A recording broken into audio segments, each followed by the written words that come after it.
Welcome to our new segment on the Israeli-Palestinian resolution. Can you share some of your experiences before the resolution? It was horrible. Our city would go into 24-hour curfews for days. Men with guns would be everywhere. You never knew if you would live for the next day, and getting through the checkpoints to see my family and friends was hard and sometimes impossible. One night during curfew, my brother snuck out to see a girl he liked. The next morning, a friend called to inform us that he had been shot while walking down the street with the girl, and he died. It was devastating. And after the resolution? It's so much better. We no longer have to share any borders with the Israelis, so their military is no longer controlling our lives and killing our people. I can finally see my mother, because before she lived in a city that was past a checkpoint that I could never get past. I went days sometimes without being able to get in contact with her, so I didn't know if she was even alive.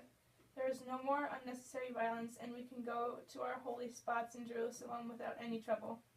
Do you agree with the way the land is split up? Absolutely.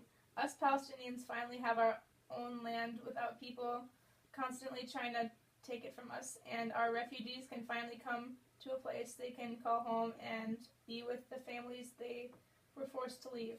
My cousin Basma was a refugee before the change, and now she lives very close to me, and I am able to see her every day.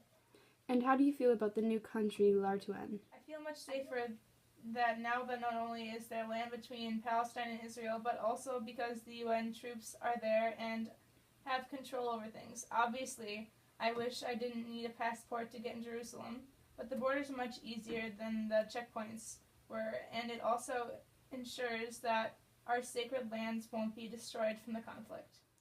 Thank you for joining us this week as we got an inside peek of what it would be like to be a Palestinian teen during the Israeli-Palestinian conflict and during the resolution.